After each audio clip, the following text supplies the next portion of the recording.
చేరినాయి లేవు.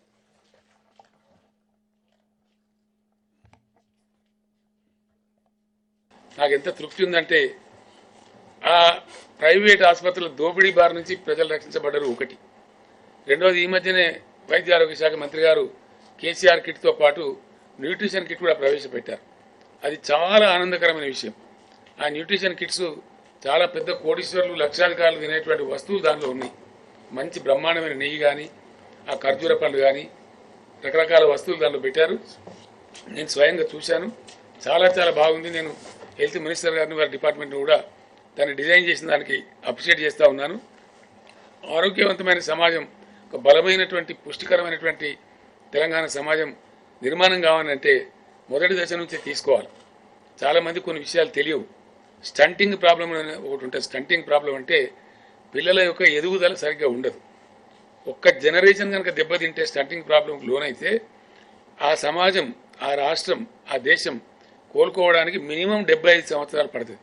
మినిమం 100 సంవత్సరాలు పట్టే సందర్భాలు కూడా ఉంటాయి.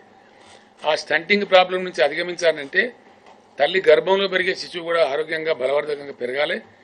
పెరిగిన తర్వాత కూడా మళ్ళీ మంచి తిండి దొరికి బ్రహ్మాండంగా అద్భుతంగా ఉంటే పెరుగుదల వస్తుంది.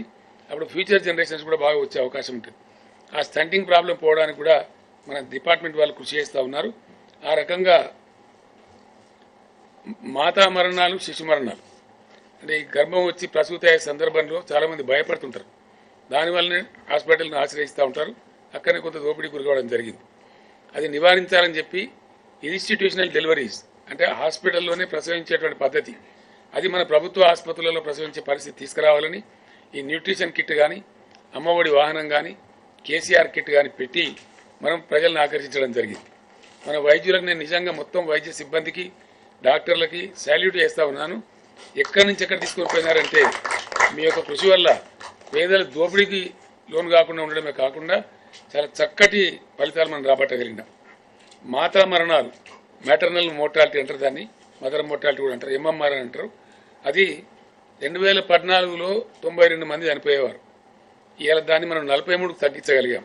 అంటే ఆల్మోస్ట్ సగాన్ని తగ్గించుకోగలిగినాం. ఇన్ఫాంట్ మోర్టాలిటీ అంటే శిశు మరణాలు కూడా చాలా ఎక్కువగా ఉండేటివి.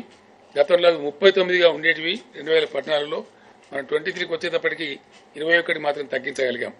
ఈ దిశలో ప్రసవాల సంఖ్య, ఇన్స్టిట్యూషనల్ డెలివరీస్, హాస్పిటళ్లలో ప్రసవాలు జరిగే సంఖ్య కేవలం 30% మాత్రమే ఉండేది మన దగ్గర ప్రభుత్వ ఆసుపత్రులలో. ఈరోజు I'm really proud of my doctors, proud of my minister, proud of my department.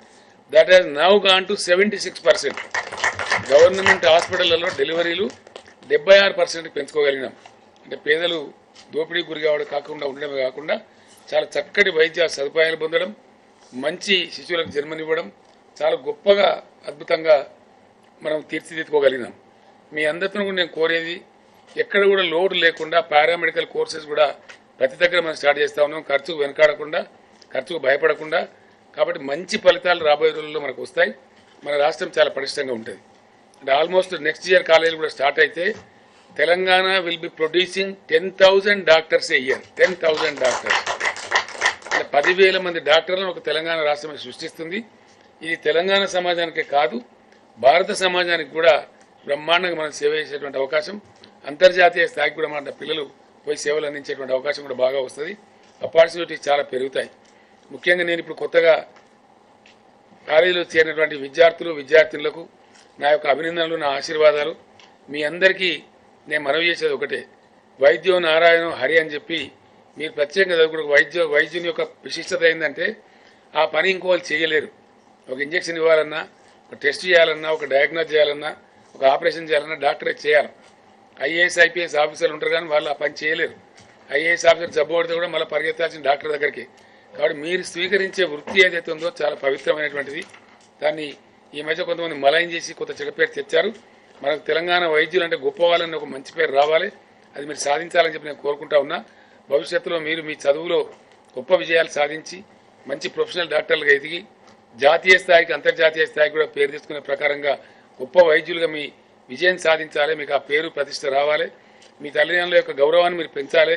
మీ భవిష్యత్తు బాగుండాలని చెప్పి నా ఆశీస్సులు సంపూర్ణంగా ఉంటాయి అని మనవి చేస్తూ, రాబోయే రోజుల్లో మీకు కొరతలున్నా తప్పకుండా వాటన్నిటి తీర్చడానికి ప్రభుత్వం ఖర్చుకు వెనకాడదు. ఆ విధంగా చాలా గొప్పగా మనం ముందుకు పోతాం. ఆ రకంగా వైద్య విప్లవం మనం సాధించినాం.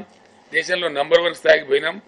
అక్కడ ఉండబడే గౌరవ మంత్రివర్యులతో, జిల్లా కలెక్టర్లతో, అక్కడ ఉండబడే శాసనసభ్యులతో, పార్లమెంట్ సభ్యులతో నా మనవి, మీ అందరికీ కూడా నా ప్రార్థన, పీరియాడికల్గా మీరు పోయినప్పుడు వెళ్ళి ఆ కాలేజీని విజిట్ చేయండి. ప్రిన్సిపాల్ గారితో, విద్యార్థులతో ఒక 5 నిమిషాలు 10 నిమిషాలు మాట్లాడండి.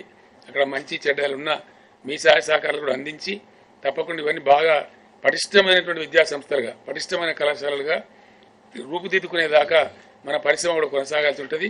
మీ కంట్రిబ్యూషన్ కూడా అవసరం ఉంటుంది. కాబట్టి మీరందరూ ఆ విధంగా ఆ కళాశాలను, ఆ విద్యార్థులను ఎప్పటికప్పుడు ఎంకరేజ్ చేసి అక్కడ ఏం షార్ట్ ఫాల్ ఉన్నా మినిస్టర్ గారి దృష్టికి తీసుకురండి, నా దృష్టికి తీసుకురండి. మీ నియోజకవర్గ అభివృద్ధి నిధులు కూడా మీ చేతులలో ఉంటాయి, వాటి ద్వారా కూడా కొంత ఖర్చు పెట్టండి. ఇది ఒక పటిష్టమైన వ్యవస్థ తయారైతే పటిష్టమైన ఆరోగ్య వ్యవస్థ, పటిష్టమైన తెలంగాణ సమాజ నిర్మాణానికి దోహదం చేస్తుంది. కాబట్టి ఆ రకంగా మీరందరూ కూడా కృషి చేయాలి, పాలు పంచుకోవాలని కోరుతూ మీ అందరికీ కూడా శుభం కలగాలని, గాడ్ బ్లెస్ యూ అని చెప్తూ నేను సెలవు తీసుకుంటా ఉన్నా. తర్వాత మిగతా ఉండేటువంటి పారామెడికల్ కోర్సెస్ ఏవైతే ఉంటాయో వాటన్నిటిని కూడా పెట్టమని చెప్పినాం. వాటి గురించి మంత్రి గారు, వైద్యశాఖ సిబ్బంది చర్యలు తీసుకుంటూ ఉన్నారు. మెడికల్ కాలేజీకి అనుబంధంగా ఆ కళాశాలలు కూడా ప్రతి జిల్లాలో కూడా రాబోతూ ఉన్నాయని చెప్పి నేను మనవి చేస్తూ ఉన్నాను. నీతి ఆయోగ్ ఇచ్చేటువంటి హెల్త్ డిపార్ట్మెంట్ సంబంధించిన ఇండికేటర్స్లో మన ర్యాంకు 2014లో 11వ స్థానం ఉండేది. కానీ 2003కు వచ్చేటప్పటికి దేశంలో మన ర్యాంకు 3వ స్థానానికి మనం ఎదిగినాం. అంటే అంత బాగా దీనిలో వచ్చినాం. మరో ముఖ్యమైన విషయం ఏంటంటే పేద ప్రజలు, ముఖ్యంగా ఎవరైతే నిరుపేదలు ఉన్నారో, డెలివరీ అంటే ప్రసూతి సందర్భం వస్తే చాలా బాధలు పడేవాళ్ళు. ఆ ప్రైవేట్ ఆసుపత్రుల డాక్టర్ల దోపిడీ, ఆ అనవసరమైనటువంటి పిచ్చి పిచ్చి ఆపరేషన్లతోని మంచి ఉన్న వాళ్ళ ఆరోగ్యాలు కూడా చెడిపోవడం, చాలా బాధపడ్డాం. దీని నుంచి ఎట్లా సమాజాన్ని బయటపడాలని ఆలోచన చేసి చాలా పెద్ద ఎత్తున ఒక ప్రణాళికాబద్ధంగా తీసుకొని మనం కేసీఆర్ కిట్ అనేది ఒకటి పెట్టుకొని దాని ద్వారా ఏ వేజ్ లాస్, నిరుపేద మహిళలు ఎవరైతే కూలీ చేసి బతికే వాళ్ళు ఉంటారో, పొలం పనులు చేసి బతికే వాళ్ళు ఉంటారో, వాళ్లకు గర్భం వచ్చినప్పుడు కూడా వాళ్ళు పనిచేస్తూ ఉంటారు.